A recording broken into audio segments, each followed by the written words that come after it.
Beat.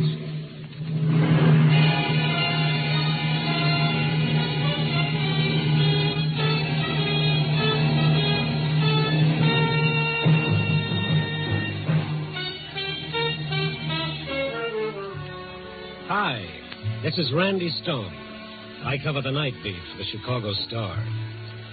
You know, stories start many different ways, but this one began modestly enough with a 0 on a typewriter.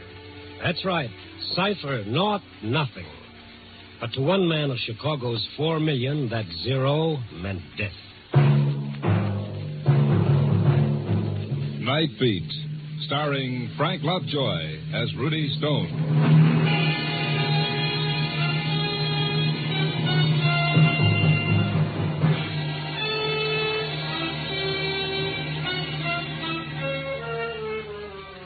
Mine is a funny kind of a job. When that evening sun goes down, I start walking through the dark city, peering into bleak alleys, wandering through the bright neon, listening to the sounds of a city at night, the whisper of footsteps, the shattering roar of an L train, the sob of an ambulance siren. I wander up the boulevards, down the back streets, searching for something in the dark city. And what exactly is it that I seek? Brother, it's something more elusive than the farthest star. I seek the city's heart.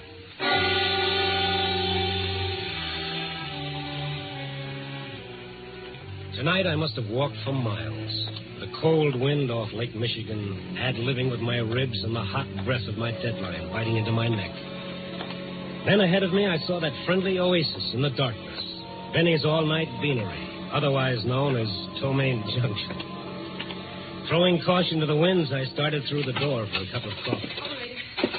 Operator, answer me. Nobody around but Benny polishing the counter, Operator, and this little blonde yapping excitedly into the wall phone near the door. Please hurry.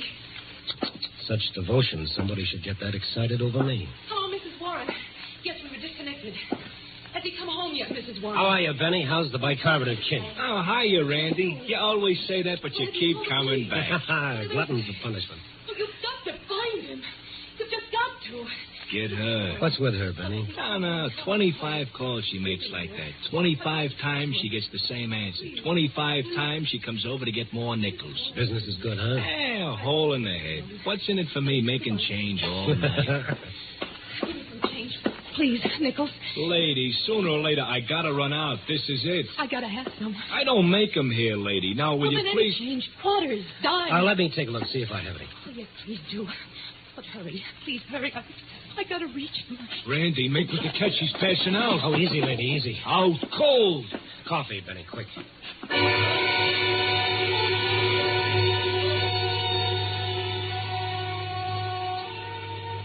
There's one thing I'll say. If Gabriel's trumpet doesn't succeed in waking the dead, all they've got to do is send for some of Benny's coffee.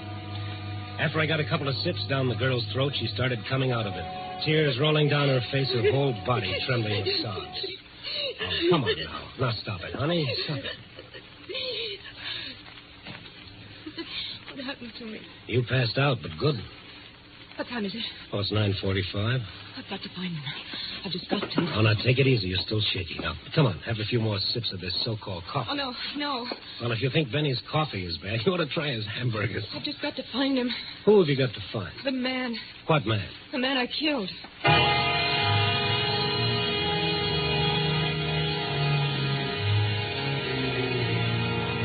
Ask a foolish question, you get a foolish answer. Only before I could ask any more questions, a little lady was on her way out of the place. I looked at Benny just to make sure he'd heard the same thing I had. He'd heard. His mouth was hanging open like somebody had taken out the hinges. I left the bean room and started after the girl. At first, I thought I'd lost her.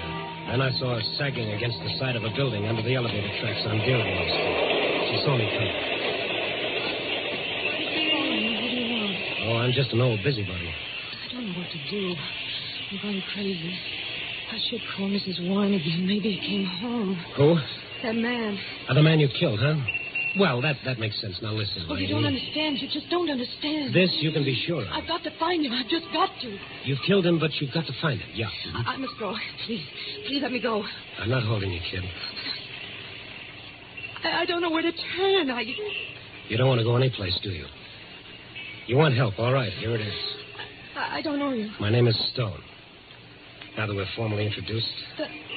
The newspaper columnist? Well, man's got to eat. Maybe you can help. Maybe you can, Mr. Stone. Yeah, but first I got to know why you keep calling the home of the man you killed to see if he's gotten in yet. This is slightly confusing. All right, I'll tell you. My name is Ruth Baker. I'm receptionist and secretary for Dr. Stanley Loring. The specialist? Yes. Go ahead. There was a man, Philip Warren. A week ago, he saw Dr. Loring for an examination. Today, this afternoon, he came back for the report. I was in the outer office when Mr. Warren left the consultation room. He looked strange. Strange and frightened.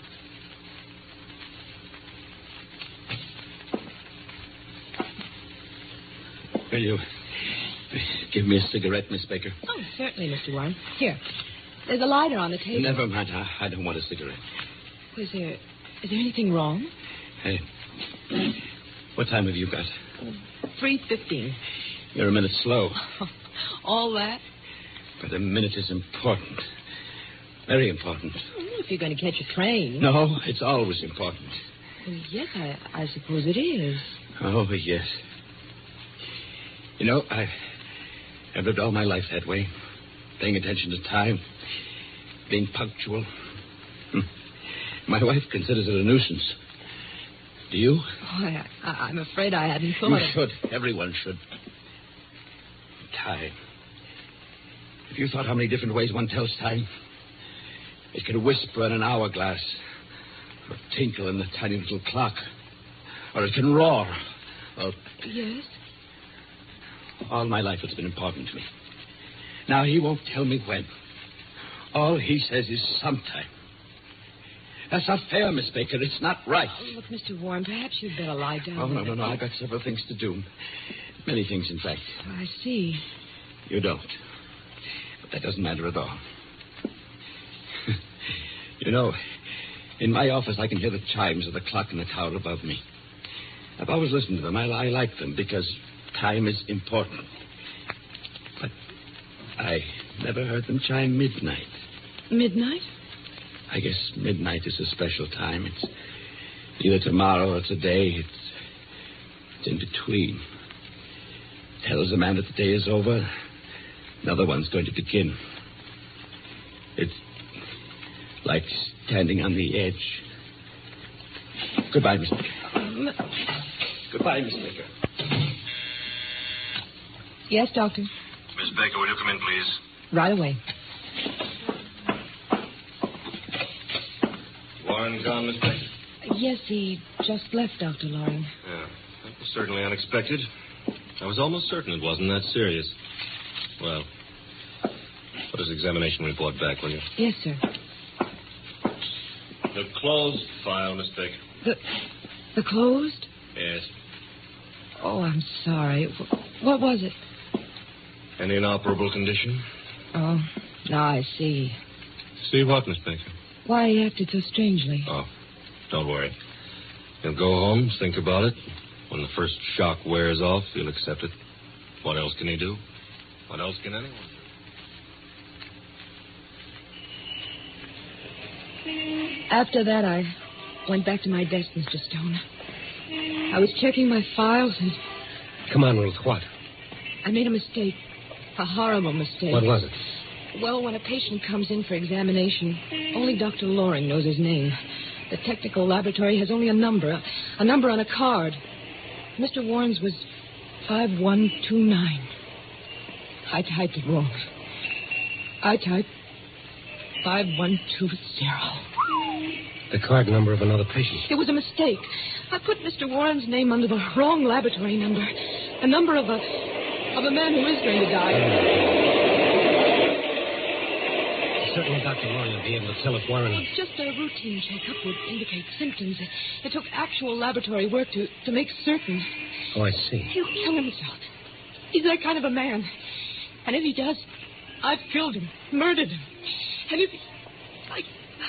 I don't want to live. I'll kill myself. Oh, now, come on. Now, there's no time for that. Does Dr. Loring know? I told him right away. And he tried to reach Warren? Oh, I've been trying since this afternoon. At his home? Everywhere. He must have gone home first because he left his wife a note. Suicide note? Yes. Ruthie, come on, let's go. Well, where? Warren's home. And if he's not there, well, Chicago's a big city. It'll be tough finding one man among 4 million people. But we can try.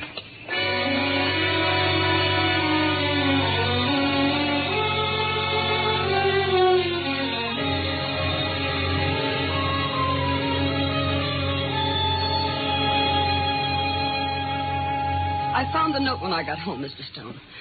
I knew Philip went to see Dr. Loring, but I didn't know... Just the note and nothing else, Mrs. Warren? No, nothing. You called the police right away? Well, of course I did. And you haven't left this apartment? Not for a second. Well, didn't he phone, try to get in touch with you at all? No, Miss Baker, he did not.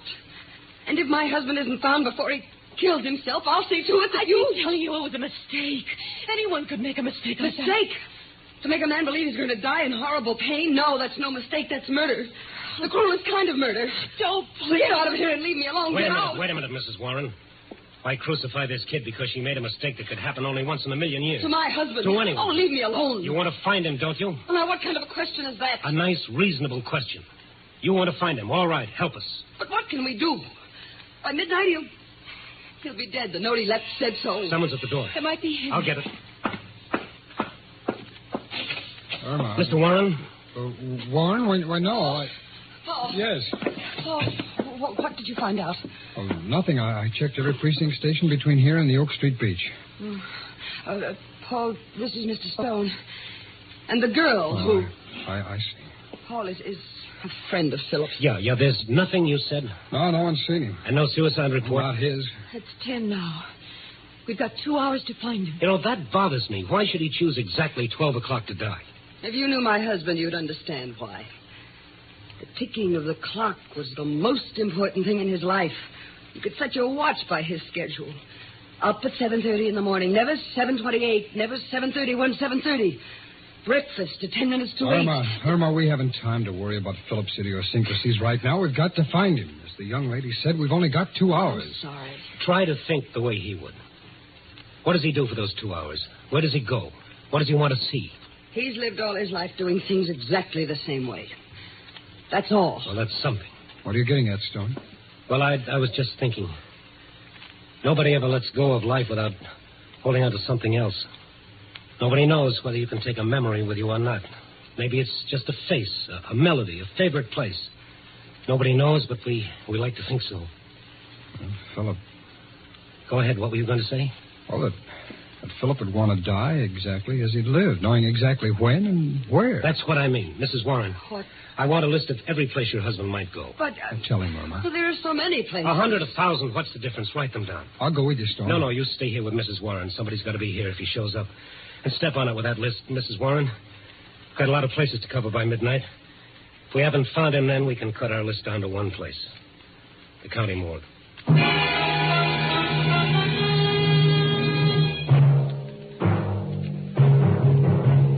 Night Beat stars Frank Lovejoy as Randy Stone.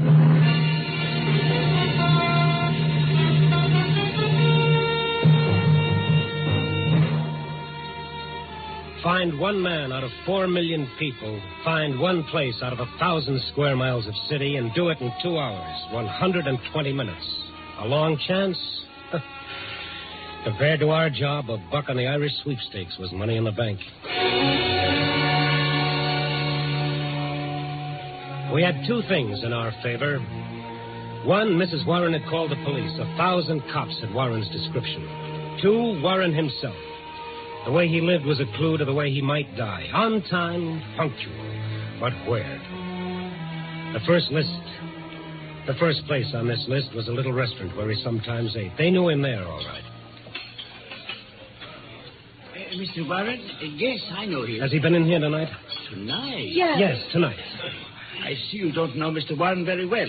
Mr. Warren comes here on Tuesday evenings only. This is Monday.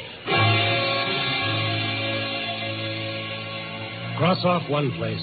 Go to the next. Yes, they knew Mr. Warren. No, he hasn't been in tonight. This is Monday. He comes here only on Fridays. Grab a cab and hurry on. Watching the minutes go by. Watching Ruthie die a minute at a time. Telling her no matter how bad we were doing, the cops would find him for sure. The cigar store, where he stopped for cigarettes, missed him by an hour. The newsreel theater, sure, an old customer, but he comes on Wednesday for the new weekly show. Ruthie wanting to call Mrs. Warren again to see if the police had found him yet, but no time. 40 minutes gone, an hour lost, going down the list.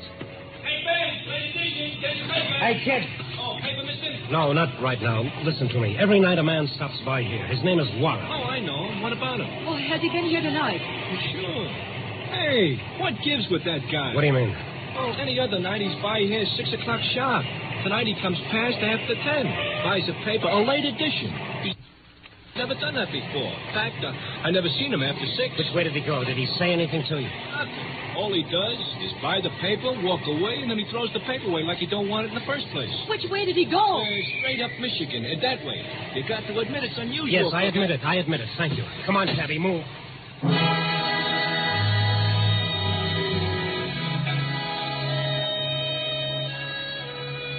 So we went straight up Michigan Avenue that way. All we accomplished was to lose another 5 minutes of our time. And, brother, when it came to time, we were really scraping bottom. Those ever-loving cops were becoming more important by the second. One by one, we kept scratching names off the list. The cafeteria, where he sometimes stopped for coffee, but not tonight. The drugstore, where he stopped for stamps, but not tonight. Then the last place on the list, the very last. A little cocktail lounge on Michigan Avenue. One of those shishi joints where the lights are so soft and low you can't watch the bartender watering the booze. Our 2 hours were just about all used up.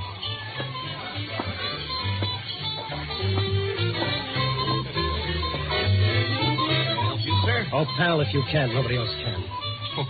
Beg your pardon? I'm looking for a man named Philip Warren. Do you know him? Oh, yeah, quite well. I consider Mr. Warren one of my special customers. Was he here tonight?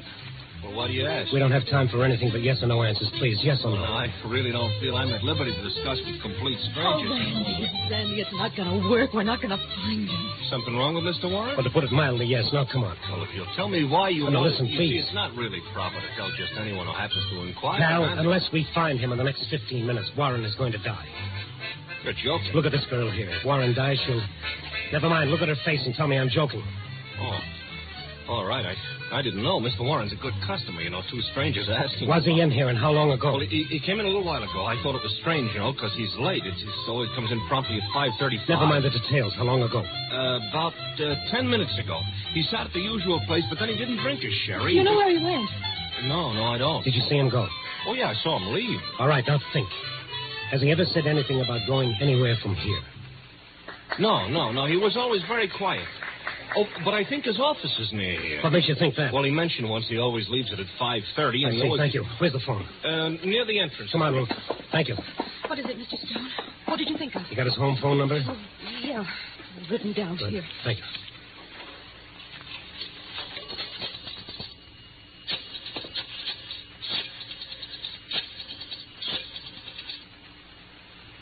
Why are you calling me? I want to know where his office is. But why? All his life, punctual, methodical. Everything to him was a habit.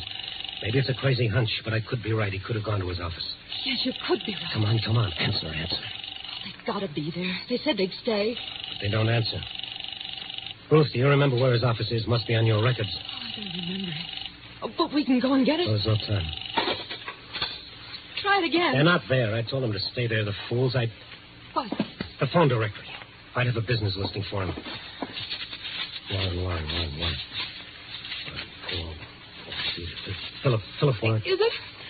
No, only his home phone, the number I just called. Mr. Stone. What? If Mrs. Warren isn't home, she might have gone to the police. Maybe they found him. That could be it. Keep your fingers crossed that they found him alive.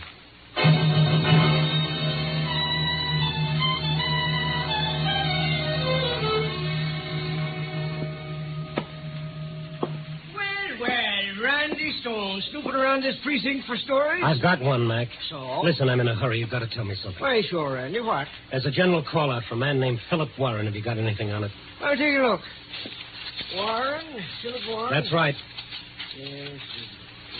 Oh, Mac, come on. No, nothing here on that name, Randy. Nothing. Mac, you're crazy. The call went out this afternoon. Every precinct has got it. Well, this is one of them, but there ain't a thing here. Take a look for yourself. Here's the sheet. No, I'll take your word for it, Mac. Listen, put out a call right away. He's got to be picked up. He killed somebody? He'll kill himself. You hear that, Mac? He'll kill himself if he's not found before midnight. Before midnight, but that's just 15 minutes. Yes, I know.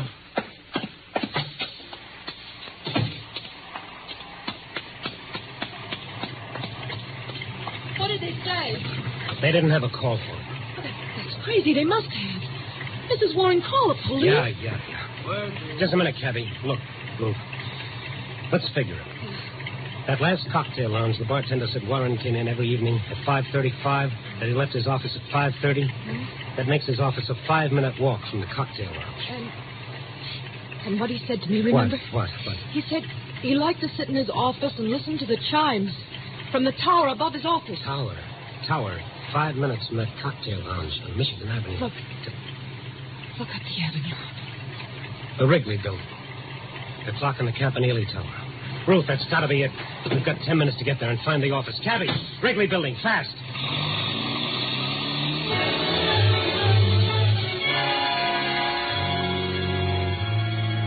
The red in the traffic lights didn't mean a thing, but it still took us 3 minutes to get to the Wrigley building. When we got there, the hands of the clock in the Campanile Tower pointed to 7 of 12.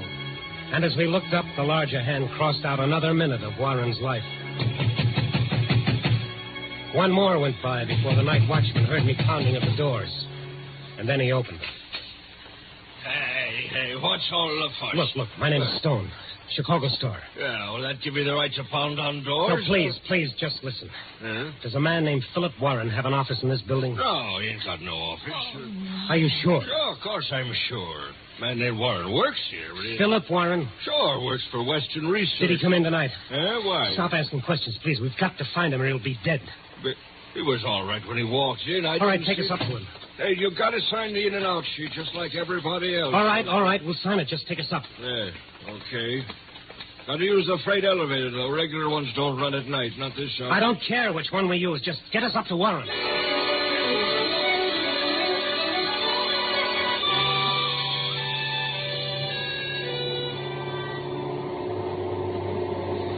I stopped looking at my watch while that freight elevator droned its deadly way up to the floor where Warren had his office.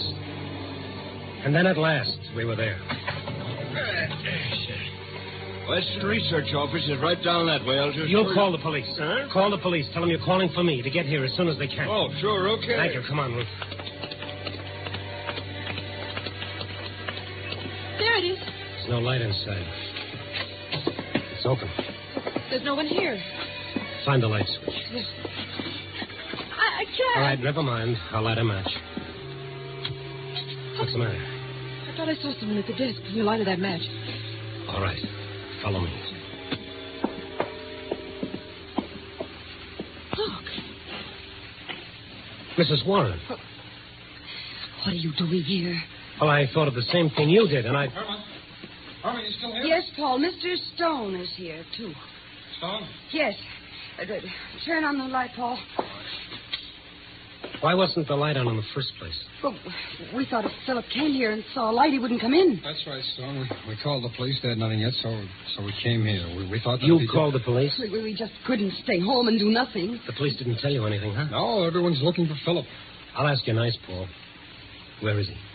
I don't understand. Let's stop playing patty cake. Where is he? I tell you, we don't know. Sure you do. Well, you're one of his best friends. Where is he? Come on, give. Well, we don't know where he is. We came here for the same reason You you never did. called the police about your husband like you said. You didn't want them to find him. You're insane, both of you. Come on, Paul boy. Tell me where he is. I tell you, I don't know. Now, let's try it again. Come on. Stone, you're... Never mind me. Let's stick to the subject of the moment. Where is he? I told you. Where is he? All very neat and clean, wasn't it? Let the old boy kill himself. Just don't do a thing about it. Stop it, Stone, stop You it. tell me when, Paul. How much insurance was he going to leave to your lady friend? You sure it isn't one of those non-cancelable policies, Paul? You know some of them don't pay off on suicide. Tell me where he is. Tell me. Stop it. He's on the tower. Top of the building. I saw him. He's going to jump. Here's your boyfriend, Mrs. Warren. Catch! The tower, Ruth. Come on. The elevator. No time. Tower's only 2 flights up. Come on, I'll need you.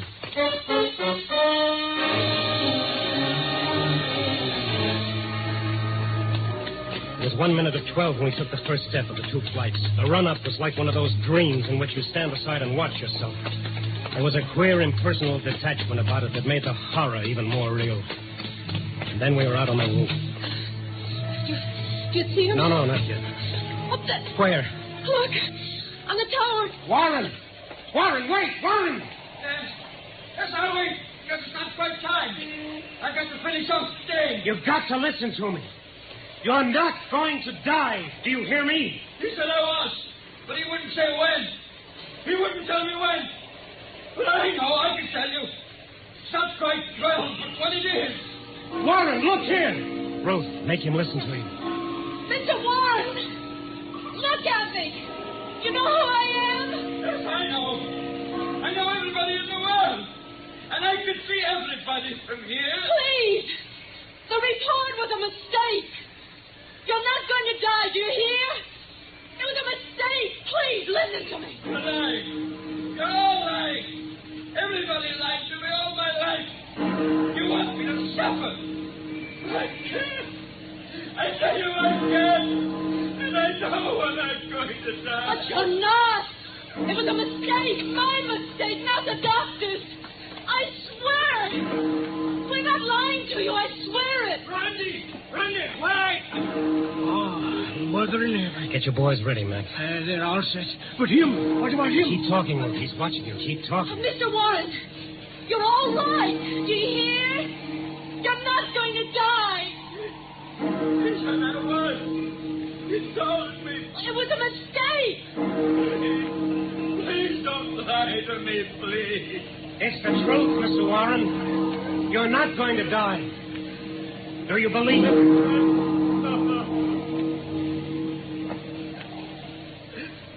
Oh, thank heaven. Thank heaven. You can get him now, Mac. He'll hold on until your boys reach him.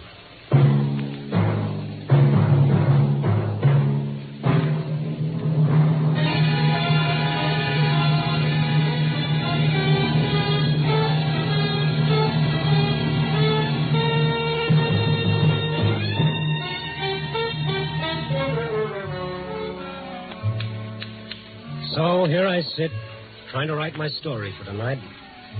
But I keep hitting that one key. 0. 0, cipher, naught, nothing. Ah. Oh, dear. Someday, a nice, peaceful story is going to be written about a flock of happy little birds leisurely circling a burned-out world, wondering whatever happened to all those crazy two-legged characters who spent their lives knocking each other's brains out. What a nice thing to read that'd be. Yeah, but wait a second. Who'd write it? All right, you broken down two-bit philosopher. The makeup editor's got to go home, too. So let's get going. Hello? Give me a rewrite.